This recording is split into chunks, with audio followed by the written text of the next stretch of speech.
bones, bones, bones, the dum bones, bones, bones, bones, the bones, bones, bones, bones, the dum bones, bones, bones, bones, the dum bones, bones, bones, bones, the bum bones, bones, bones, bones, the dum bones, bones. Hey guys, very good afternoon, good evening, good morning, wherever you are. Very good, greetings from the School of Rockstars. Today we are going to interview Tony Moze. So he's just like a water.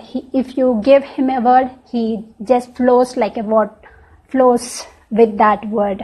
He's a rapper, he's an entertainer, he's a passion promoter, whatnot. He's an entrepreneur, he's a rhyming book reviewer. He also served in US Army. So recently he got a chance, he also attended Evans workshop in Canada. So we would like to know more about him, his story and his passion. Let's get started. He is in the house. So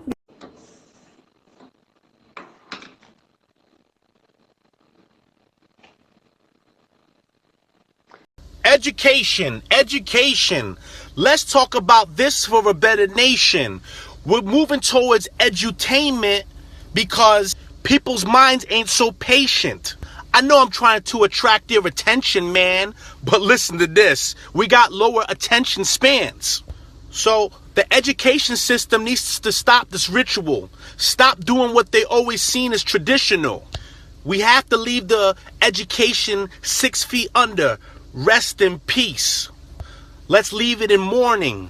I'm tired of having to learn from teachers who are so boring. Like, for instance, I had a teacher who would read out of a book and never even think of anything else to keep us hooked.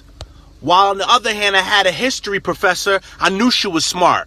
She would make it mentally stimulating using music and art. Fools, listen. My prediction, we're going to a new school system. Waiting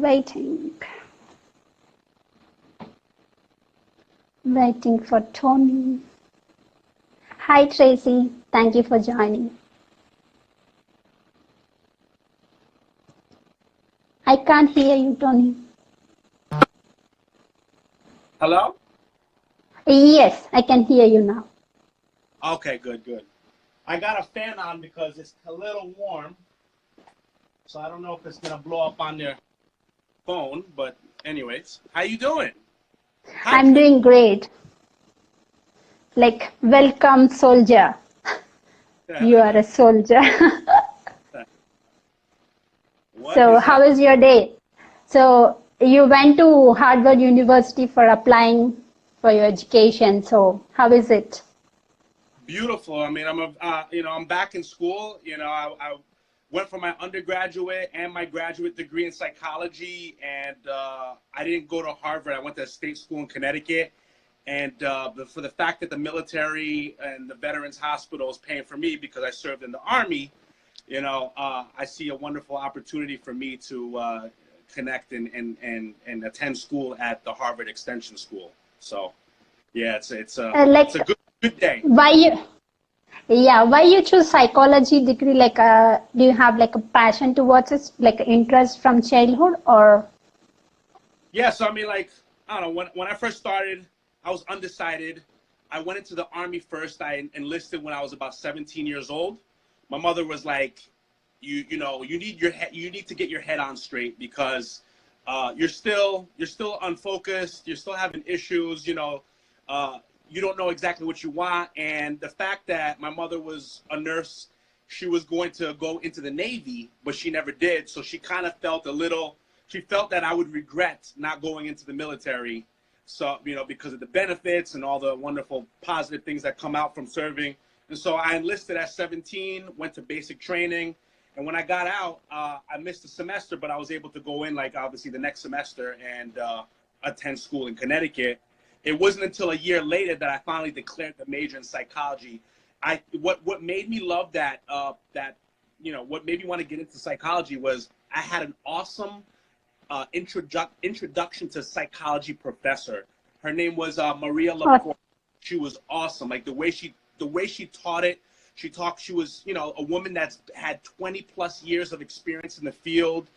She was just awesome. And that's what lured me in initially. And I was like, you know what? I think I'm going to, you know, declare a major in psychology. And as I got into psychology, I was, you know, involved in organizations. You know, I was part of the Connecticut Psychological Association, American Psychological Association. I was in a psychology club. So I was always affiliating myself in the community. I was also, I was also doing internships, working with all different ages of people. So as I started getting more and more in the field, even as a student, and like read from academic, you know, academia up to professional, I just, like, my love for it started coming in more, and I fell in love with it, you know? I fell in love with psychology. Awesome. And like, I just want to know how you get into what you are doing right now. Like, because you served in army, so after that you choose rapping, and you choose YouTube, and you choose like I want to be a entrepreneur. So what is your journey? Yeah. So the rapping thing, the acting thing, the academic thing, that's come a long way. I've been doing this since I was a kid. Those separate components. It wasn't until 3 years ago that I decided to fuse those passions together, because I was attending elementary school, performing arts school. So I learned how to play alto saxophone, act in the drama troops. They taught you how to sing, you know, visual arts, dance, all that. But my two biggest suits were playing the alto saxophone and acting in the drama troops. And that same year, when I first picked up the alto sax, I was very involved in the reading community. My mother read to me a lot. You know, she taught the whole value of books. You know, I wasn't living in the nicest of area. It was very, very poor, very rough neighborhood I was living in Yonkers, New York. But I learned through reading books and the fact that I was literate, that I knew that knowledge was potential power. And I saw it because all the kids were like, go to him, go to Tony, because Tony knows how to read. Go to Tony because he could read this manual or read the directions that tells us what we need to do. Like, that knowledge was a key to open for potential doors. A few years later, you know, my parents divorced, and a few years later, I moved in with my mom and stepdad, and I got into hip hop. I joined a rap group at the age of 14. And once I touched that mic, once I wrote my first lyric, I fell in love with that as well. So like reading, playing music, rapping, I mean, as soon as I touched it, I knew it was a calling for me, because it was not only effortless, but it just gave a rush to my soul. I felt so good about it. I was rapping even while I was in the army. I was rapping while I was in basic training. I was rapping when I served overseas in Iraq. I mean, I was always music, rapping, whatever, that has always been the medicine to my soul. It's been my therapy. It's been my expression. I've always loved it. And it took a period where I went through a breakup, and this was around 2014, 2013, where I started really going back within and realizing that, whoa, I haven't paid attention too much to myself. I haven't found out what makes me tick. It's been a long time because I've been too busy giving myself to others. I've been too busy, you know, caring about other people other than myself, that I didn't bother going back into what gave me energy, what fueled my fire, what made me want to get out of my bed. More importantly, what was my why? And so I went through, you know, I went through a deep depression period. I was also seeing a therapist to go through all that stuff. And I picked up a book by a coworker. It was called I Am Here, or You Are Here, Discovering the Magic of the Present Moment. And that totally shifted my mindset. It got me really delving into the present versus looking at the past and looking into the future, which was bringing towards my depression and bringing towards my anxiety. I started getting more into mindfulness, meditation. I was literally stopping to smell the roses. And because of that that got me in this whole trajectory of reading more nonfiction books, get into the whole I Am 7. I picked up a whole list of affirmations. I never got in tune with the little Anthony inside, the little Tony inside, and I started doing so. I journal when I was going through this time, even still till now, but I have stacks of journals. Like, I mean, like, it's like so many journals that I've written in, because I wanted to get in tune with myself. I wanted to know what made me tick, what makes me who I am, who am I, you know what I'm saying? Like, what am I all about? And I got to really delve deep into the inner workings of myself, and that same time, I said, you know what? I started discovering it that, like, it's my passions. It's my passions what's fueling me. It's what's getting me out of bed. I feel more positive about the things that I love doing. Like, passion, I'm all about going back within, going back into the heart of things. And home is where the heart is, and passion is where it is. Passion is from the heart. It's being really true to yourself, authentic with what you want in life. Who do you want to be around? I was around a lot of bad people. I was around a lot of people who were getting in trouble with the law. They were involved in drugs. They weren't really doing anything to help themselves. But here I am. I'm trying to always do better, always improve, always keep moving up and helping others and giving my positivity to the world. But I was hanging around people and hanging out in an environment that was throwing water on that fire, that passion that I had inside to help people, to do the things that I really, truly love doing. And so I got into this whole idea of being Tony Moze, doing rhyming book reviews, which are hip-hop's, they're actually book summaries of nonfiction books, so books that are like by Tony Robbins, books that are by Simon Sinek. I mean, the list goes on. I read a lot of books. And those books really have revolutionized my life, and I want the world to know that. I want the world to know that they too have potential, and it's all in them. If they can look inward, they can grow, they can move up, they can realize their potential if they start first from within. So it took that journey of really delving deep into myself, into what is it, who is it that I am, how can I, like taking care of that little Anthony that's inside of me, because I never did that. I never really looked back. I never really looked within. I was too busy caring about what was going on outside of me, too busy worrying about what was going on outside of me in the past, on the future, to really look at what's going on inside of me in the present. And that really got to know, like, I got to see there, like, a whole host of things of why I continue attracting the things that I did. And so the journaling, the meditation, the reading the books, the I Am 7, the positive affirmations, the visualization, all those series of things took me out of those situations that I was constantly stirring in. So here I am today, happy and yes, awesome. You. Like great story and great passion. So how your purpose can help you find your passion? Like, what is the difference between purpose and passion? Yeah, well, first off, I always say I want to define passion. Passion is energy.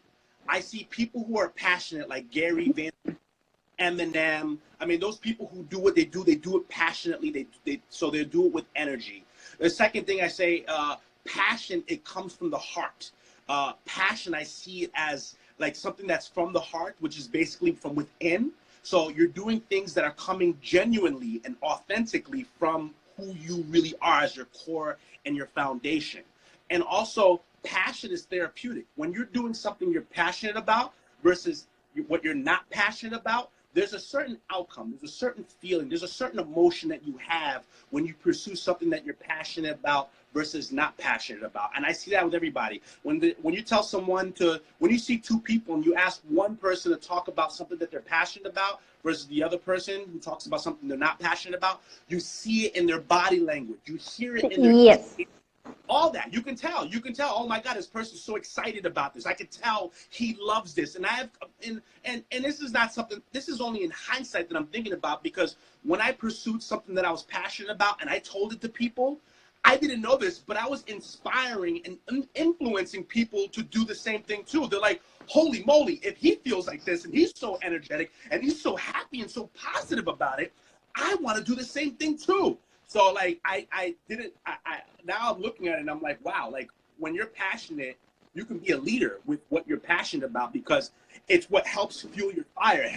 It's what helps get you out of bed, in the morning. It's like, if you told me to get up in the morning to do something, if you told me to get up at 6 in the morning to do something that I'm not passionate about versus get up in the morning at 6 in the morning to do something that I am passionate about, you will see me hit the when I'm doing something that I'm not passionate about, I will hit that snooze button. Snooze button. Time I Yes. wake, I'm putting on my clothes. I'm going through the motions like, oh my freaking God. But the moment you tell me to do something that I'm passionate about, the moment I hear or I know I'm going to do something that I'm passionate about, I'm up at like 4:30 in the morning. There was times that you know what I'm saying? Like, I think about this. Like, passion is therapeutic. Passion, like, you know, can either, if you're not passionate about it, obviously it's what leads to maybe your depression. It leads to just your low vibration, your low energy. You don't feel compelled to do things. And so passion really is important. Purpose. I mean, I feel purpose is, and if I'm thinking about it real quick, because this is new, and thank you very much for posing me this question, I feel like purpose is more of the definition. Like, you know, what is their definition? How do you define? What are your principles of life? I feel like that's what your purpose is. And I mean, that's what a purpose means to me. And my purpose is, of course, is to continually do the things that I'm passionate about and also inspire the world as well to pursue their passions. So that, I mean, that's what I say about the difference between purpose and passion. Like some people will have passion and also like they want to do some like some impact to the world, but they don't know how to do it. Like, what you tell to that kind of people?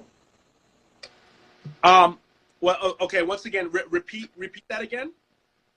Like some of the people have like a passion and energy in them. Like, I want to do something and I want to create a legacy, but they don't know how to do it.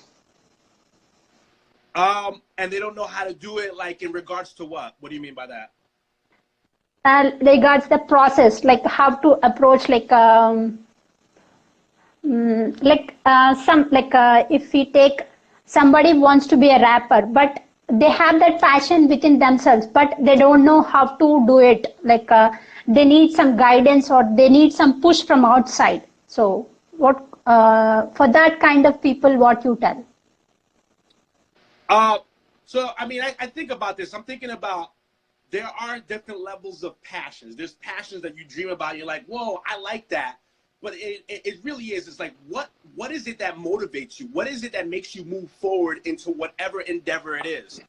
If that person says that they're passionate about rapping, then why are they not doing it? You know, if that person says that they're passionate about travel or they're passionate about writing, then why are they not doing it? I believe we're all motivated by something. I mean, motivation, I mean, like, obviously there's the natural motivations, like, you know, you have to get up and use the bathroom or eat food to survive. Like, those are those like inclinations. But then there's other like higher order things. And I do believe that people out there, you know, like higher order things, like that could even be watching TV. You know what I'm saying? Like, why is that person so like compelled to do that versus something else? I mean, but you know, you have different levels of that. You know, like watching TV to me is more like a lower ordered priority. But like, I really do believe, it comes down to like, what are you really compelled to do? And that person needs to do it over and over and over again to finally realize that is their passion. Because like, yes, it could be something that you're playing with, you know, something that you're just dabbling in. But if you find yourself doing whatever that endeavor is over and over and over again, you find yourself doing it effortlessly, you find yourself feeling great after doing it, then you know that this is your passion. This is what your purpose is. Like, your purpose is this passion right here, is this passion project, this passion plan, you know, this passion endeavor. And like, and the question, what is the real difference between like having a degree and the real education, getting real education? Yeah, I like this question. This is awesome. You know, I've been to school since I was 3 years old, and I got a bachelor's and a master's degree. And the one thing I notice is that education in the traditional sense only gets you so far. You know, it's what you do outside the classroom, you know, whether it's online, the classroom you have to take to an institution or, you know, some certificate course, or, you know, it's what you do outside of that. That is a true education. I'm always trying to learn. I'm always asking questions. Traveling is a way to educate yourself. You know, reading books that are not even assigned to you by the institution, is education. Also, meditation is also education from within, because you are starting to get that knowledge of who it is that you are inside, and you get to realize that potential inside of you. I mean, education's all around us, and you're never, as long as you're alive, you're always going to learn. Even the person I'm thinking of right now, the person who sits at home watching TV, he or she is getting educated. I mean, it's in a different manner, but he or she is getting educated in some kind of way. They're learning about characters and stuff like that. And that depends if you want to be in that realm. Like for me, maybe I should watch a little more TV. You know what I'm saying? Like I'm thinking of like some people who I know, like who live down the street from me, who love watching TV. And I'm thinking like maybe for me, for a person who likes to do music videos with acting, I should be going back into watching some movies just to get that education for myself. You see, like I worked in the field of psychiatry, right? I worked with psychiatric children who had, children, adolescents, and then I worked with adults in geriatrics. These kids had behavioral issues. They had psychological issues. They were dealing with mental health problems such as psychosis, depression, anxiety, ADHD. They were dealing with all that stuff. And the thing, and when I say ADHD, that's of course what made me like kind of veer off. But like I'm thinking, and let me grab my thoughts again. But like education, like it's happening all around you, no matter what, whether you're living or whether you're going to school or whether you're out of school. And I really do believe like education in the institutional sense, like I said, it's kind of limited. Like you only know so much. At my school, when I went to the state schools, we learned how to sit in class and all look at one person talking to us in talking to the rest of the class. But I didn't know how to really network. I didn't know how to work in groups as much. I didn't know how to do other real life skills such as balance a checkbook or budget or save or invest. I didn't learn any of those things. I had to find that out outside of the school. And so I mean, people have to remember, man, like just because you went to college doesn't mean that's the end all to what you're learning, like to your knowledge. And I didn't want to rhyme, but I did off the mind one time.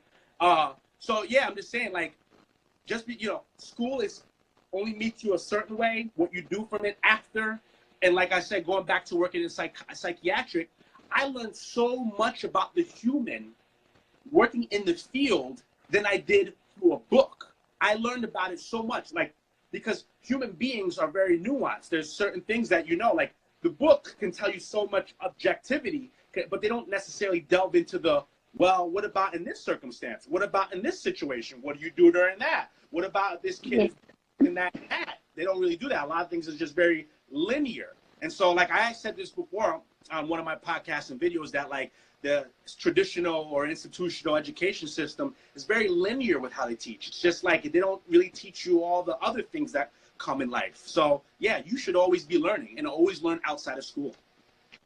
Yeah, books teach us like a different kind of experience, because books gives us like other person's experiences in their life.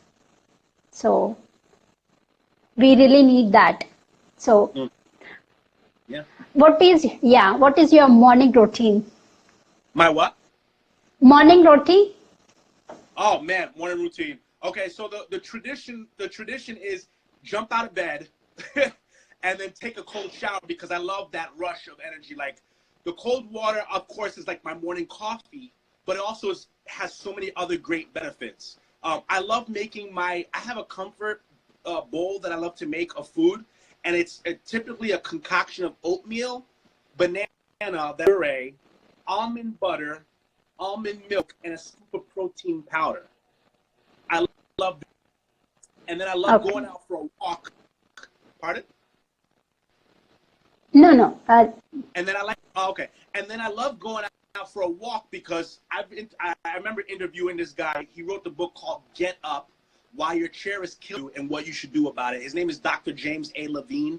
He's an obesity expert and, of course, a doctor at the Mayo Clinic in Arizona, United States of America. And he talks about why the chair is the second worst thing to smoking cigarettes. And here I am at my place. I don't sit. I don't have a chair. I like to stand. And then whenever I get a chance to, I love to stand or walk. More importantly, I love walking. And so, like walking, especially after eating a bowl of oatmeal with such amount of nutrients, I like to be able to walk it off, burn the calories, get my mind moving, think about life, being present, feeling the nature, feeling the wind and everything like that. And then once I finish that, get back to my notebook, write down my list of goals and to-dos for the day, and then just get working at it, of course, with breaks. Awesome.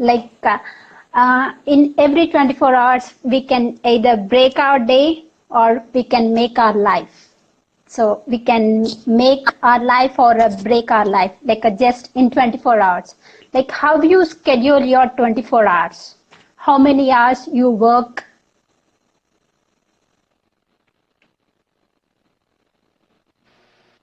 I'm sorry. I'm sorry, you're breaking up here. Can you? Yeah, like how do you Hello? schedule your how do you schedule your day?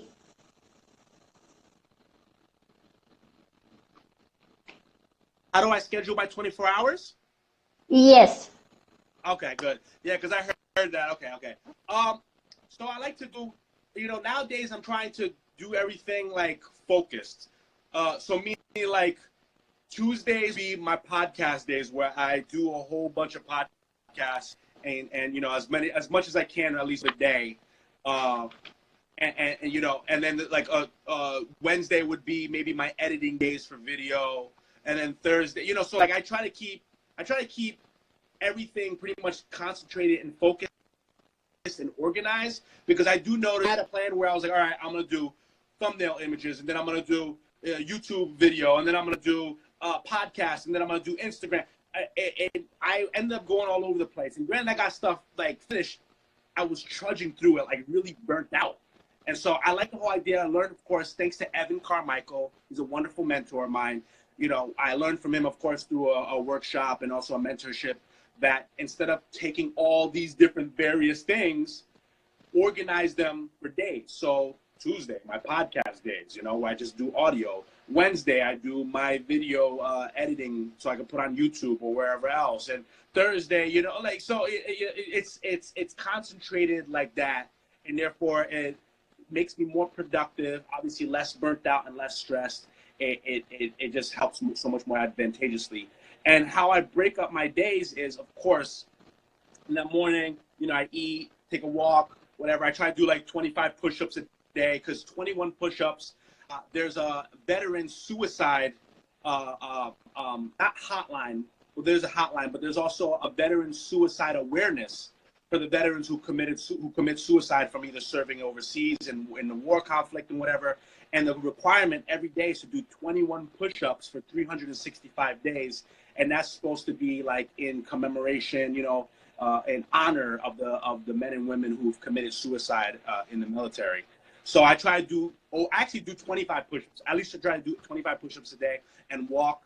And I try to break up, I noticed that I'll stand in one place for maybe 2 or 3 hours. It's not necessarily good for you when you're stationary. Anything, whether it's sitting or standing, it's not good for you. It's for me, who I'm flat-footed, it's hurting my feet and all that stuff like that. So I know I have to walk, whether in place or take a walk outside. But I try to schedule my time and put in some walks, some breaks, a chance to eat, a chance to meditate. I make sure I try to meditate at least 5 minutes a day. Do positive the binaural beats that's on YouTube. By the way, people, if you guys are listening, YouTube is the best place for free content. Like, if you want to learn how to meditate for the first time, there's somebody you can put in your ears who will guide you for free on how to meditate and what to breathe in, when to breathe in and when to breathe out, what to visualize and all that stuff like that. There's also affirmation channels where you recite with somebody else affirmations for the day. There's also audio books that are for free on YouTube. So I love YouTube. So if anyone's on a budget, they don't have money, go to YouTube. So I utilize, what I'm saying? I believe in YouTube. I think, when I do these things too, I like to keep the person who doesn't have as much money in hand, because a lot of people think of this as Whole Foods. People think Whole Foods, like everything.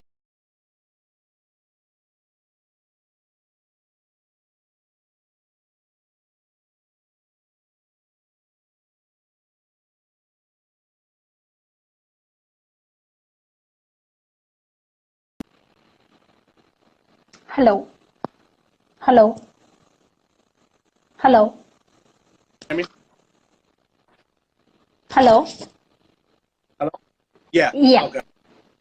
Okay.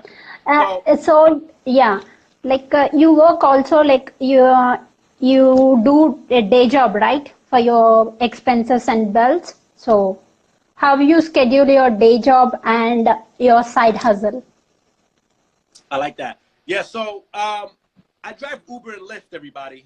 So I worked in the field of psych for 10 years, and then when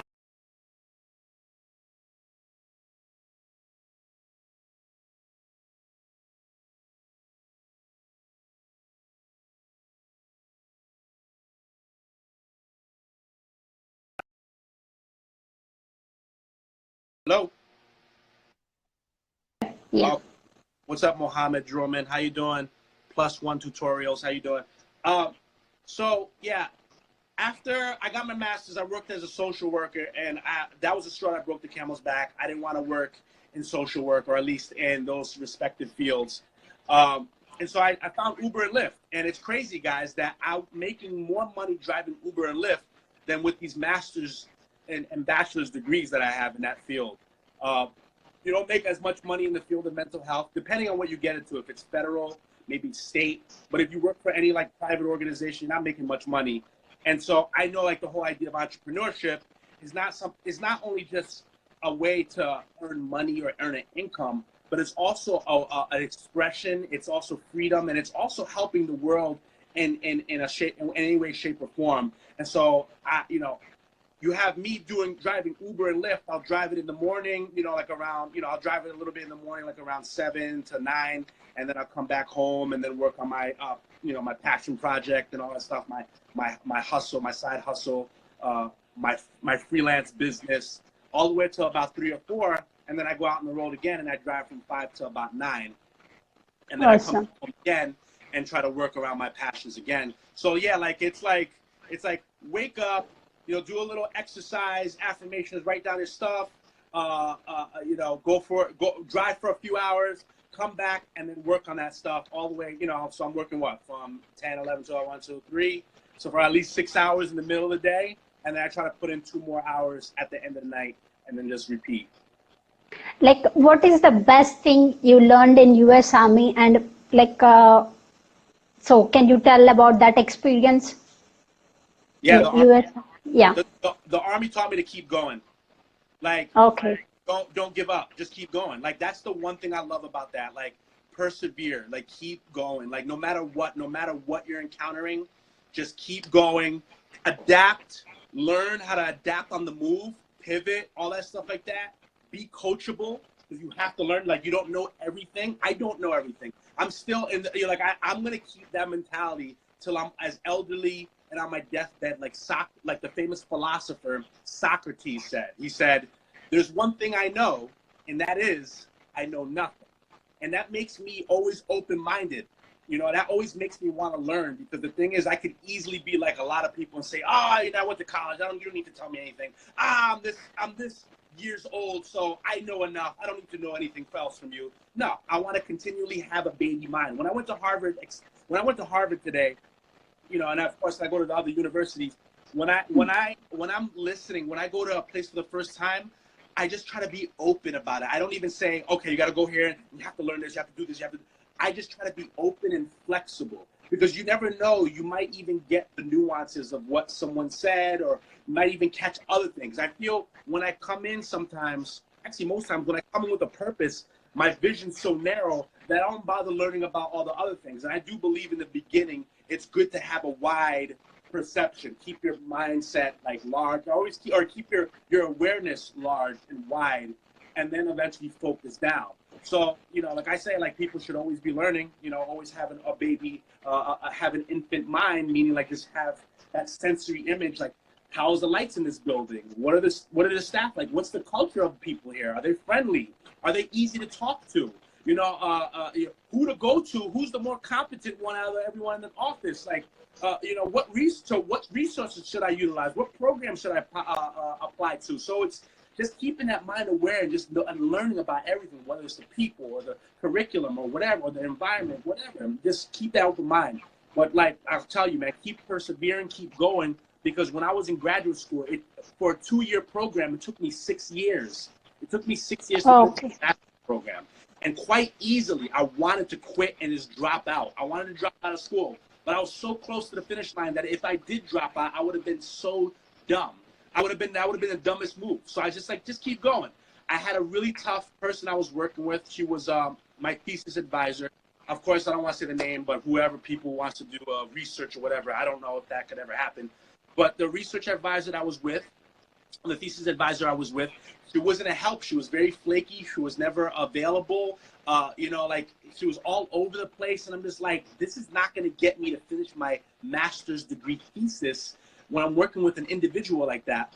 But during those situations, it taught me a lot of things, a lot of indirect things for what I need to learn, what I need to do for when I'm out of school, like picking the right kind of partners, picking the right kind of business people, also asserting myself, which I never did. I used to just let her do whatever. And I think like it comes down to you. Like if you feel it in you, if you know that like you're being kind of like it's unjust, like you've been treated unfairly, you need to stand up for yourself. I had to stand up for the little Anthony inside of me. I had to say, look, man, the little Anthony inside of me, he's hurting and he's allowing people to trample over him. So I asserted myself, and once I did, that's when the ball started rolling. The chair of the department was like, oh my God, okay, you know what, we'll get you to finish this because you already got your literature review done and you don't have to do the experiment if you don't want to. I was like, look, I've been to school for 6 years in this program. I don't want to do any more, especially with this woman that I'm with. Like with this specific thesis advisor, I didn't want to be with that anymore. They were like, well, the option is you could work with another thesis advisor, but then I'll take you another whatever years. And I'm like, you know what? I've done enough with this. I just want to get out. And they're like, all right. They're like, okay, fine. So then you satisfactorily completed all your courses. You completed your thesis. So we could just get you on by. And I like, next thing you know, 3 months later, I'm graduating. So. Awesome. Like, how you stop you from distractions? How you keep away from your distractions? Because I think for me, I had to figure this out through concentrated work, like an organization and meditation. And then awesome. once again, I rhymed again, everybody. Organization and meditation. This is good for the nation. But like organizing your time and the list of things that you have to do or the goals that you have for the day or the week, and then meditating, because meditating does really like focus and realign you. So I believe at least in those principles there. And like what is the difference you noticed in you like before and after attending events workshop? So they push you. They get you to get out of your comfort zones. I love that. I already been through that, and I want to continue being part of that. So it wasn't like necessarily new. Like I've been to men's gatherings. I've been to group therapy where you had to obviously express yourself in front of people, even the more vulnerable stuff, the real like deep, like rooted stuff.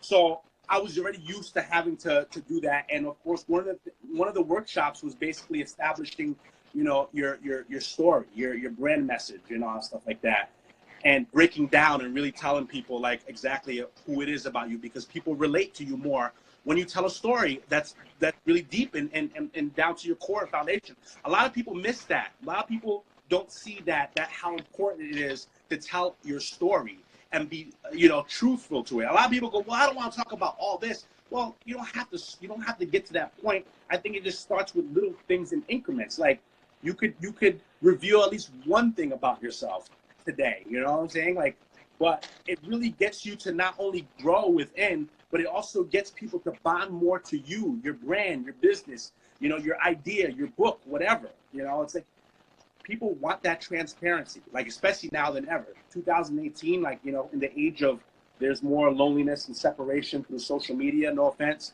People want to have that connection of some sort.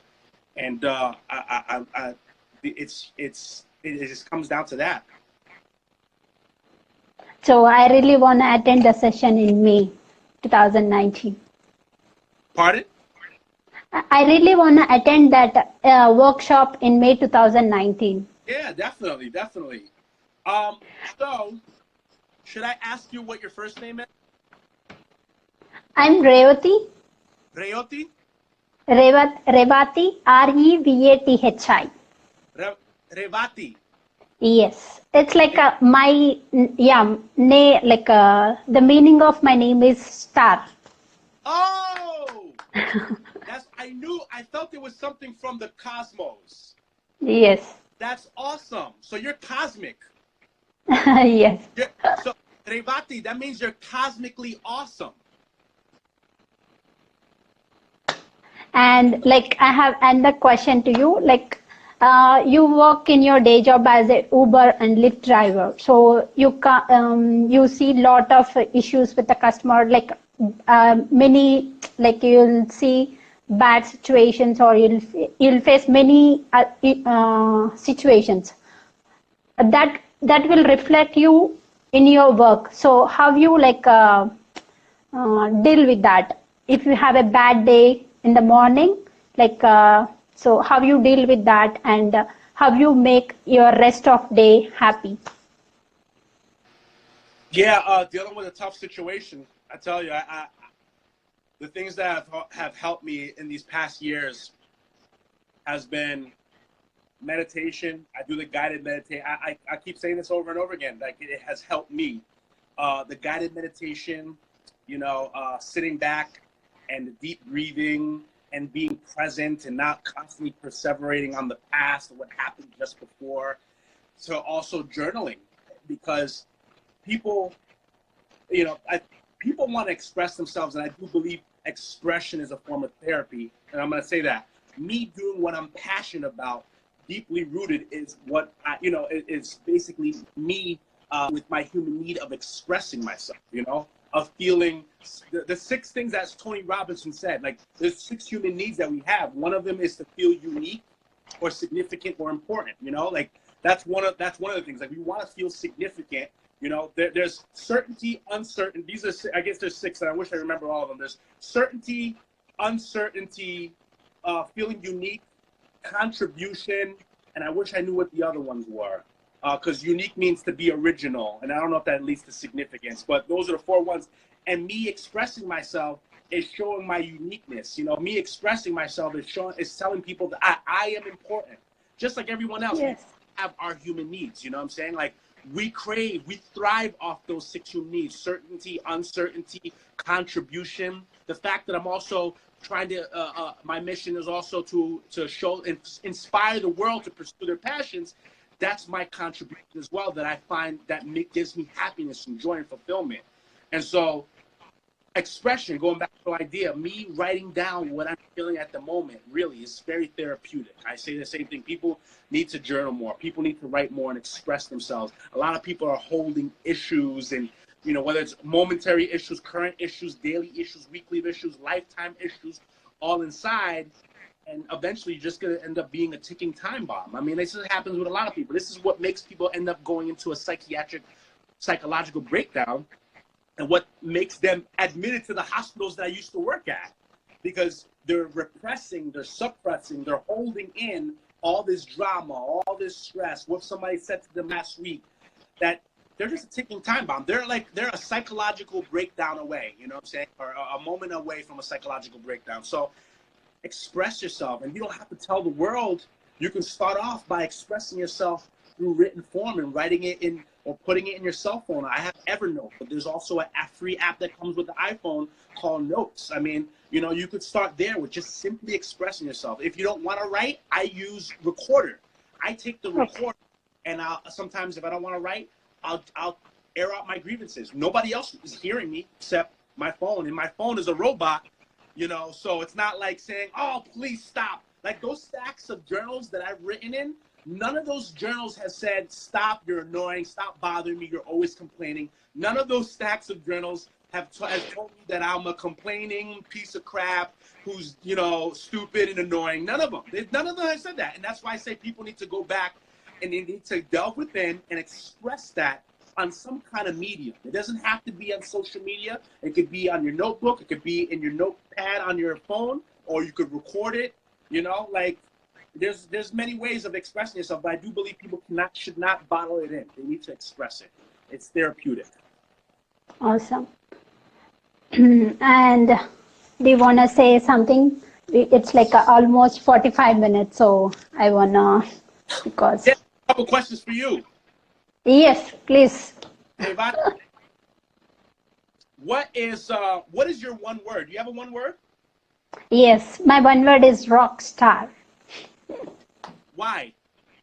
Why means like in every field, like the word Rockstar belongs to the music side, music field. But for me, it's like the person who is like who do good in their respective fields. I feel that that person is a rock star in that field or in their community. So I wanna be that person. So, you know, I had a talk with some a dude this past week, and he called me out of nowhere, going, "Yo, let me talk to you, and I'll tell you some stuff." And then once he got on the phone, he was more about, "You do this, do this, do this, do this, do this, do this, do this, do this." I don't even know who the hell the kid is. Who is this guy? Who is this guy coming to me telling me what to do? Da, da, da, da, da, da. And that's how it was inside. I felt like, who are you? I don't even know you. But what I did was I stopped myself and I said, let me ask him this question. I asked him why. I asked him his why. Why is he here today on the phone talking to me? Why is he here telling me what to do? Why is he so interested in telling me that I should do this and that? Why?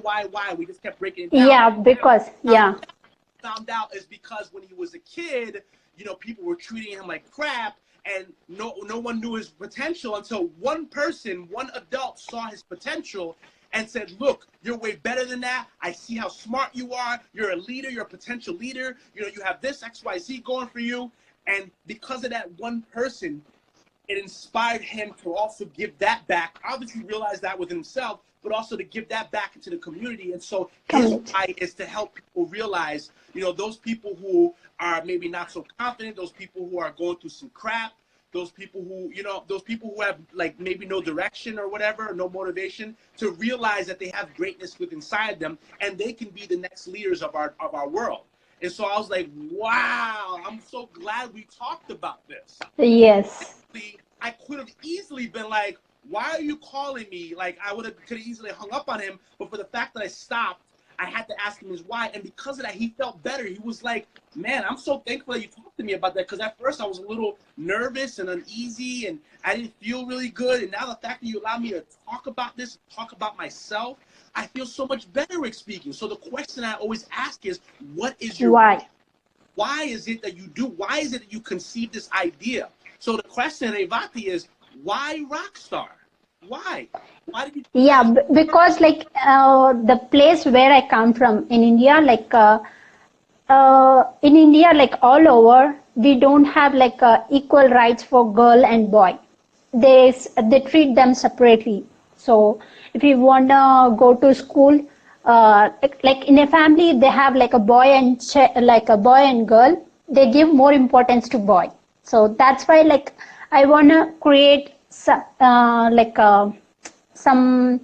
education to the girls. So that's my passion. So you want to inspire. I'm not like, once again, I'm just reiterating what you said, so I know that I'm right. I mean, not right. So that I know that I'm clear with what I'm hearing. Yes. You want to inspire girls to know that they too are rock stars.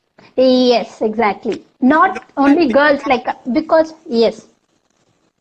So that they know too that they are also, there's greatness within them. To know that they too are just as equal, if not better, than their male counterparts.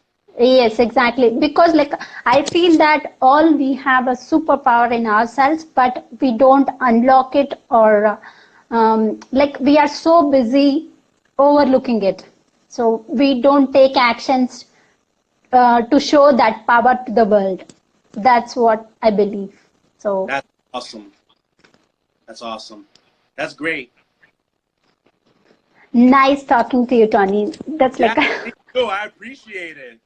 Oh my thank God. you. Yeah. Okay, hold on. Like yeah, yeah, please. Here's a quick going away present I want to say for everybody who's listening, because everybody wants me to spit hot bars. I'm talking to my girl Revathi. She's from the school of Rockstars. Check it out. I spray hot freeze, and this was a dope interview by my girl Revathi. Thank you so much. Thank you. Yes. Have a good day. I appreciate Thank this. you. Thank you. You too. Yeah. Bye. We can also do some other live session. Awesome. Yeah. All right. Take All care. right. Thank you.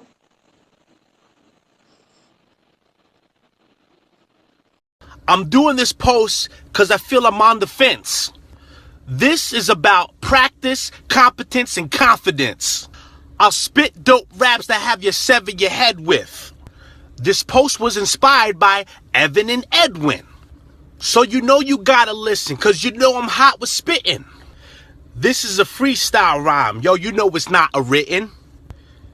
People who practice, you know I'm never dissing, cause people who practice are always in repetition.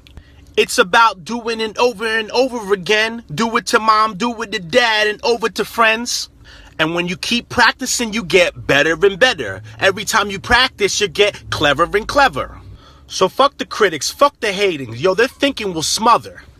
It's more about you doing and saying fuck the opinion of others. Guys, quick message. I want you guys to keep doing, keep practicing. You're always going to get better anyways. Because remember, competence leads to confidence.